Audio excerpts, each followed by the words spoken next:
Sapardi Djoko Damono, sastrawan besar itu, lahir pada tanggal 20 Maret 1940 di Surakarta, Jawa Tengah.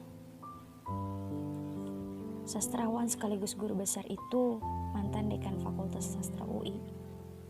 Sejak tahun 1957, beliau aktif menulis sajak, penerjemah, juri berbagai sayembara penulisan, lomba baca puisi, dan festival teater. Sapardi juga menerbitkan belasan buku kumpulan sajak sejak 1969. Beberapa di antaranya Dukamu Abadi, Mata Pisau, Akuarium, dan yang terbaru Melipat Jarak dan Babat. Sajak-sajaknya telah diterjemahkan ke dalam bahasa Arab, Hindi, Jepang, Tiongkok, Prancis, Inggris, dan lainnya.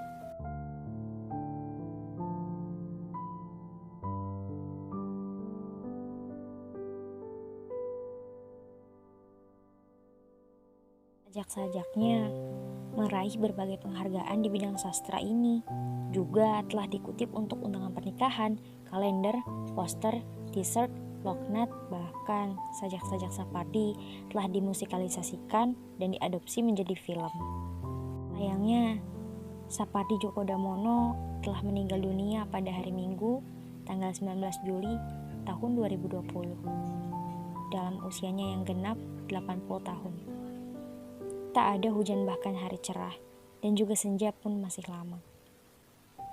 Tapi kita tak bisa menutupi kesedihan bahwa kita telah kehilangan seorang penyair yang syair-syair cintanya dengan metafora hujan dan senjanya paling romantik setelah Rendra. Saya senang membaca puisi-puisi Sapardi.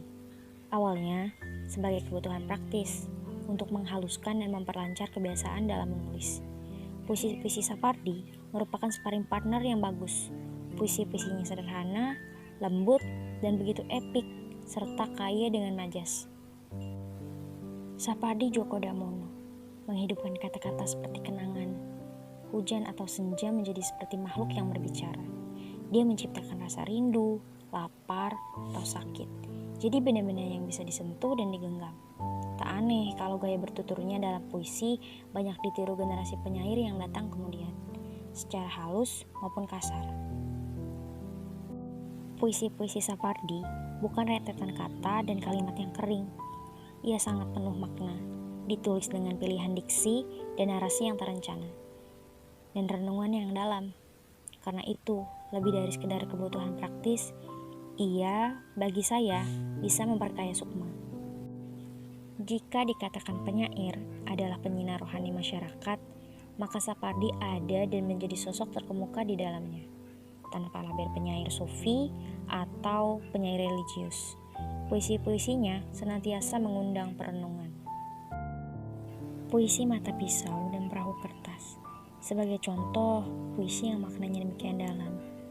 Pada yang pertama, saya seperti diingatkan pada dua sisi kehidupan, bahwa ada kebaikan dan kejahatan, ada kebahagiaan dan penderitaan.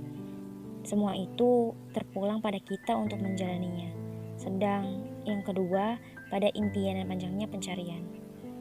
Para penggemarnya terutama mengenalnya karena puisi-puisi cintanya.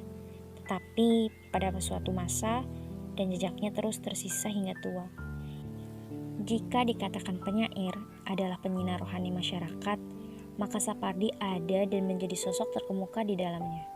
Tanpa label penyair sufi atau penyair religius, puisi-puisinya senantiasa mengundang perenungan. Ia kerap menulis puisi tentang kematian dan pemakaman yang sangat subtil, karena terutama ditulis pada tahun 1967 sampai 1968. Ada sementara kalangan yang menduga bahwa Sapardi menuliskan gambaran suram rentetan kematian dan kekerasan pasca peristiwa politik 1965. Entahlah.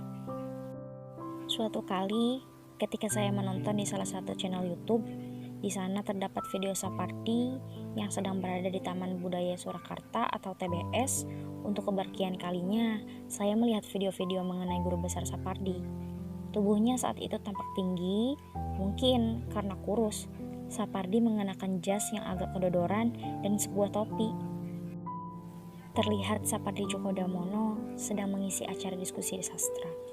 Dia berbincang akrab dengan anak-anak muda dan sama sekali terlihat tak ada kesan sombong yang membuat saya terkejut dan serentak dengan itu saya terkesan. Selamat jalan Guru Besar. Sapardi Djoko Damono. Karyamu abadi, seperti hujan bulan Juni. Aku mencintaimu. Itu sebabnya aku tak pernah selesai mendoakanmu. Sapardi Djoko Damono.